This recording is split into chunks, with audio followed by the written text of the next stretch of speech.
비트코인은 신고점 돌파를 시도했지만 결국은 돌파에 성공하지 못했고 그 결과 다시 한번 큰 조정이 나오며 6만 달러대로 내려왔습니다. 이대로 신고점 돌파를 실패한 것으로 다시 큰 하락장이 시작되는 것일까요? 미 대선이 얼마 남지 않은 시점에서 이러한 움직임이 어떤 의도가 있을지 오늘 영상에서 설명드려보도록 하겠습니다.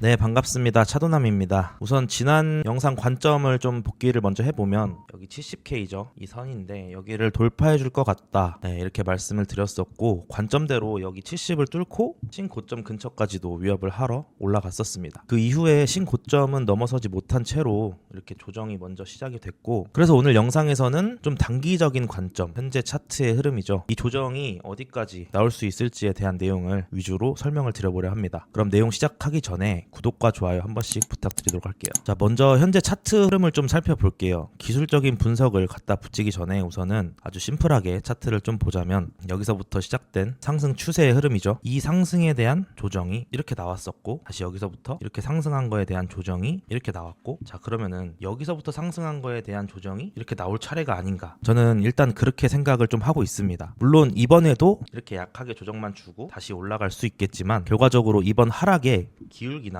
속도를 본다면 이 큰 추세에 대한 조정이라고 보는 게 조금 더 합리적이지 않나, 이렇게 생각을 하고 있고요. 많은 분들이 트럼프가 당선 가능성이 높아짐에 따라서 덩달아 비트코인이 이렇게 상승을 보여주니까 이대로 신고점을 그냥 넘겨서 위로 날아갈 것이다 하는 기대감이 최고조에 달해 있던 만큼 그에 걸맞는 조정이라고도 봅니다. 자, 그렇지만 저는 아직도 이 73K의 고점이죠. 여기를 돌파할 거라는 관점은 변함이 없습니다. 네, 변함이 없지만 고점을 한 번에 넘겨주기에는 여기 65K부터 쉬지 않고 올라왔기 때문에 숨 고르기가 좀 필요한 시점, 혹자는 개미털기라고 하는 이런 조정이 나오는 거라고 생각합니다. 그래서 이번 조정을 먹기 위한 숏 관점이 아닌 역시나 롱 매수의 관점으로 시장을 좀 바라보고 있습니다. 자, 그렇다면 중요한 내용인 이 조정이 그래서 어디까지 나올 수 있을지 체크를 좀 해보도록 할게요. 자, 우선은 아직까지는 이 작은 상승분의 조정의 범주 안에 있는 상황이에요. 0.5와 0.618 이 사이까지만 하락이 나온 뒤에 멈춰있는 상황이기 때문에 이 큰 추세에 대한 조정인 게 확실하게 컨펌되진 않은 상황이죠. 다만 이 내리는 각도와 속도를 봤을 때 큰 추세의 조정일 가능성을 조금 더 높게 본다는 뜻인 거고요. 자, 그러면은 만일 이 작은 추세의 조정이 맞다고 봤을 때는 여기서부터는 반등이 언제 나와도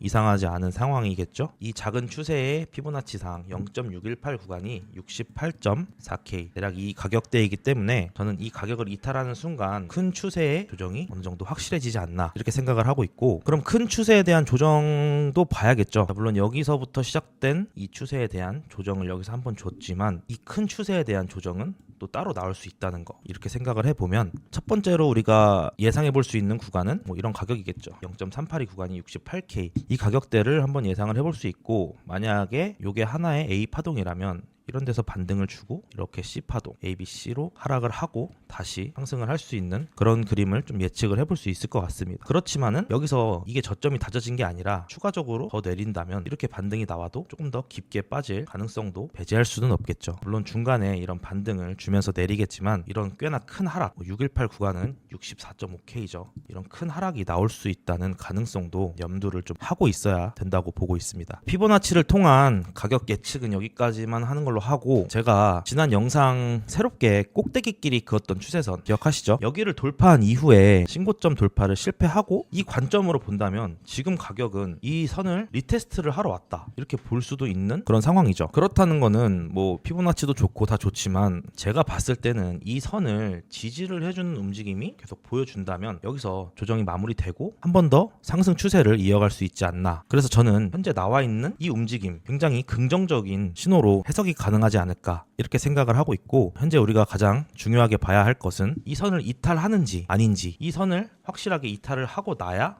64니 65니 뭐 68이니 이런 가격을 예측을 하는 게 의미가 있지 않겠나. 네, 단기적으로는 가장 중요한 체크 포인트라고 생각합니다. 현재 이틀째 하락이 지속되고 있는 중이며 선에 한번 닿고 살짝 튕겨 올라온 상황이기 때문에 어느 정도 중기 반등은 줄 수 있지 않을까, 이렇게 생각을 하고 있고, 그 반등 이후에 재차 눌림이 진행될 때 이 선을 이탈하는지 혹은 뭐 이 저점을 훼손시키면서 쭉 내리는지, 뭐 이런 움직임을 좀 중요하게 봐야 할 것 같고, 오늘이 아무래도 금요일인 만큼 움직임을 줄 거라면 반등을 주든 눌림을 주든 뭔가 움직임을 좀 보여주지 않을까 이렇게 생각을 좀 하고 있습니다. 그리고 매매 계획 같은 경우에는 저는 이제 약조정을 주고 다시 상승을 이어갈 수 있다는 그 기대감 때문에 조금 일찍 받았어요. 일찍부터 이제 롱을 받았고 현재 평단은 70.6K죠. 여기서 이제 롱에 물려 있는데 이 내용은 제가 텔레그램 방에 전부 공유를 해드리면서 매매를 진행하기 때문에 뭐 이미 알고 계신 분들도 많고 저처럼 비슷한 구간에 물려 계신 분들도 많을 거라고 생각합니다. 다만 아직 반등다운 반등이 나오지 않았고 계속 내리기만 했던 상황이기 때문에 주요 구간에서 물타기를 하는 것 외에는 대응을 딱히 할 수 있는 게 없었고요. 이런 자리에서 반등이 나와준다면 비중을 좀 크게 덜어내서 리스크 관리를 해줄 생각입니다. 물론 이런 자리 아까 그 중요한 선이 있었던 만큼 이런 자리를 바닥으로 다시 지지받고 쭉 올릴 가능성도 존재하죠. 그렇지만은 매매라는 거는 항상 최악의 경우를 먼저 대비해야 한다. 제가 입이 닳도록 설명드렸었죠. 자, 그래서 70.6K에 물린 제가 어떤 식으로 매매를 해 나가는지 궁금하신 분들은 고정 댓글에 텔레그램방 카톡방 링크 있으니까 입장하셔서 확인하시면 될 것 같습니다. 아무나 들어오실 수 있고요. 뭐 입장하는데 조건이 필요하네 어쩌고 저쩌고 뭐 전화번호 남겨라 그런 거 없어요. 그냥 막 들어오실 수 있습니다. 대신에 구독이랑 영상 좋아요 버튼은 꼭 눌러주세요. 이거 어려운 일 아니잖아요. 자, 요약을 좀 해보자면 우선 상단 추세선 돌파를 했죠. 돌파를 했고 신고점에 도전을 했지만 돌파를 못하고 떨어졌어요. 그렇지만 이 선에 닿았지만 일봉, 주봉, 월봉을 전부 살펴봐도 이 선 밑으로 내려가지 않은 채로 전부 마감이 됐어요. 그 말은 이 선을 지지해준다면 한 번 더 여기서 상승 추세를 이어서 다시 한번 신고점을 도전하러 갈 거라고 생각합니다. 네, 저는 여전히 상방 관점이라는 뜻이고요. 그러나 선이 이탈된 채로 복마감이 된다면 아까도 말씀드렸던 뭐 64K 같은 이런 다시는 보고 싶지 않은 그런 가격까지 다시 갈 수도 있다는 거 생각을 하고 있어야 될 것 같다. 자, 여기까지 준비를 했고요. 오늘 영상도 시청해주셔서 정말 감사드립니다.